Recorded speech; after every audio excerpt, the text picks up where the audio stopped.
Bonjour chers frères et sœurs de l'église de l'I-Jésus, nous sommes aujourd'hui le mercredi 28 juin 2023 et nous allons méditer ensemble Actes chapitre 8, versets 26 à 40.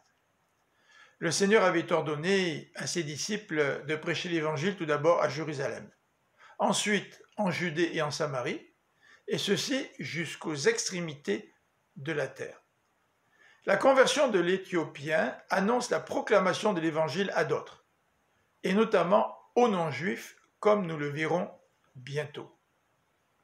Remarquons dans ce passage que c'est le Seigneur qui conduit dans sa providence Philippe vers un homme qui cherchait à comprendre l'Évangile. Le Seigneur dirige Philippe vers ce dignitaire éthiopien, craignant Dieu. Deux routes menaient à Gaza. L'une longeait la mer et l'autre, moins fréquentée, conduisait de Jérusalem à Gaza. C'est probablement cette dernière qu'a emprunté Philippe sous la direction du Seigneur. C'est l'Esprit aussi qui demande à Philippe de s'approcher du char.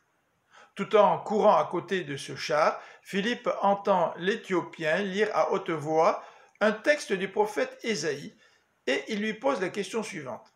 Comprends-tu ce que tu lis?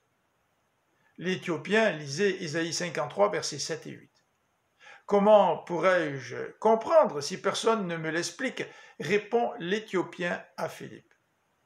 Partant de ce texte, Philippe lui explique la bonne nouvelle de Jésus. Remarquons que dans son témoignage, Philippe met de l'avant la personne de Jésus. Le Christ n'avait-il pas dit à ses deux disciples d'Emmaüs que tout l'Ancien Testament parle de lui? Voyant de l'eau, l'Éthiopien exprime le désir d'être baptisé et Philippe va lui expliquer la condition. Si tu crois fermement ou dans ton cœur que Jésus-Christ est le Fils de Dieu, dans ce cas-là, tu peux être baptisé. À leur sortie de l'eau, le Saint-Esprit enleva Philippe. L'Éthiopien se retrouve tout seul. Celui qui lui avait annoncé la bonne nouvelle est parti. Mais peu importe. L'Éthiopien avait le cœur rempli de joie. Les Actes des Apôtres pourraient très bien porter un titre différent, notamment celui-ci, les Actes du Saint-Esprit.